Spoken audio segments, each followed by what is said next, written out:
Across the 1600s and early 1700s, Acadian communities lived along coasts and tidal marshes in what is now Nova Scotia and New Brunswick. They farmed, fished, and raised families, building a distinct culture rooted in language, faith, and community.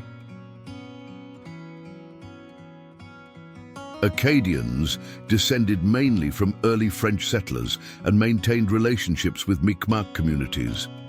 Everyday life centered on cooperation, seasonal work, and traditions carried through homes, stories, and songs that knit communities together.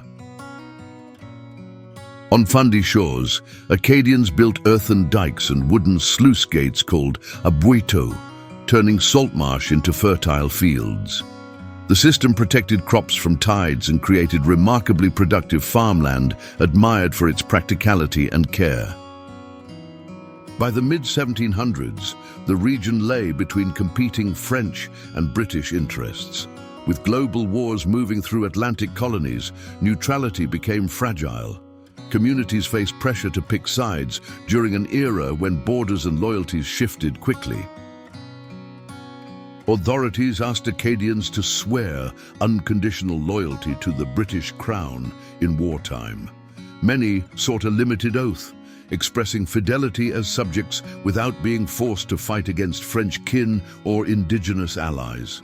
That middle ground narrowed over time. In 1755, British authorities issued orders for removal from Nova Scotia. People were summoned to churches or forts. Families were separated in the process. The policy began a difficult chapter remembered as Le Grand Dérangement, the Great Upheaval. Thousands were placed aboard transport vessels bound for the 13 colonies, Britain and France. Journeys could be harsh, with illness and uncertainty.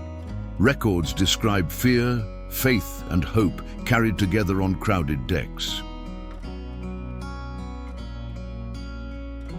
Over the following years, removals continued from settlements across the region. Some ships met storms or wrecks, others completed long routes. Survivors gradually made lives in unfamiliar places, while some later returned to the Maritimes to rebuild. Behind policy and numbers were routines of ordinary days: planting, mending, prayer, and song. The expulsion interrupted those patterns. The cost was counted not only in land or goods, but also in the rhythms that make a community feel like home. In time, some Acadians returned, especially to areas of New Brunswick and northern Nova Scotia. Communities rebuilt livelihoods while sustaining language, recipes, and music. Resilience is part of the story. Survival through culture and care. Grand-Pré is a place of memory and learning. Visitors come to reflect, read the panels, and walk the fields that hold traces of dike lines, families, and faith. The site invites careful attention to both history and humanity. Acadian descendants influence cultures far beyond the Maritimes. In Louisiana, the word Cajun echoes Acadian. The story traveled with people, adapting to new climates and neighbors while preserving names, sounds, and memories. Family names and dialects work like living archives. Through words and accents, histories move from one generation to the next. Language keeps memory present even when documents are scattered or incomplete.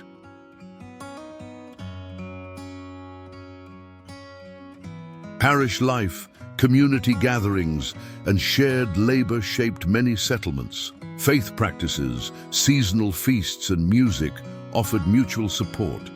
In difficult times, these patterns helped families navigate loss and change.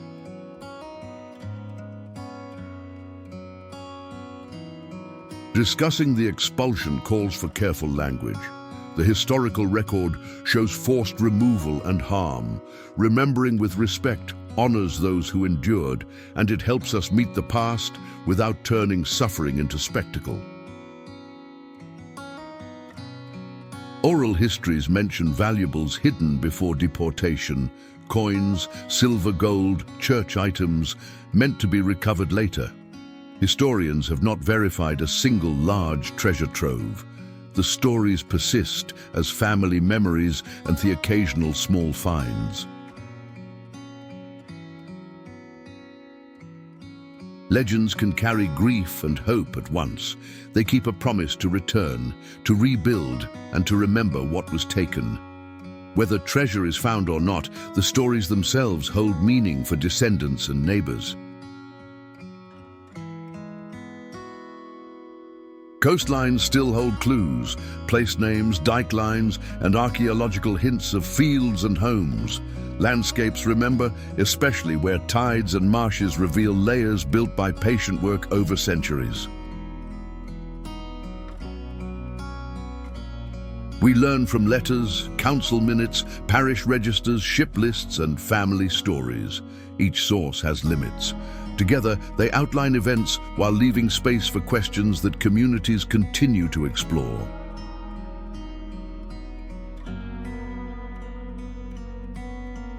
Commemorations invite reflection and education. They create time to listen, acknowledge loss, and recognize endurance. Public memory is part of repair, carefully naming what happened and how it shaped lives.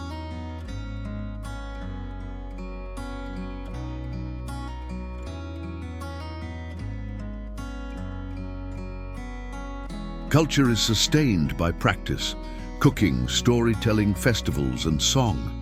New generations renew what earlier generations preserved, adding their own voices and experiences.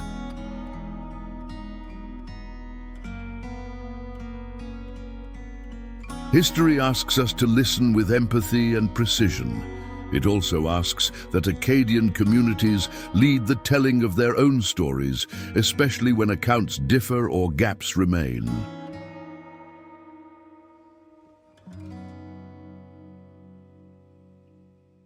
If you visit historic sites, move gently through the space. Read the panels, follow guidance from staff, and allow quiet.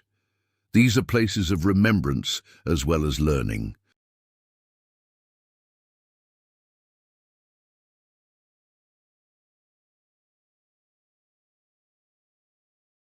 The Acadian Expulsion altered countless lives.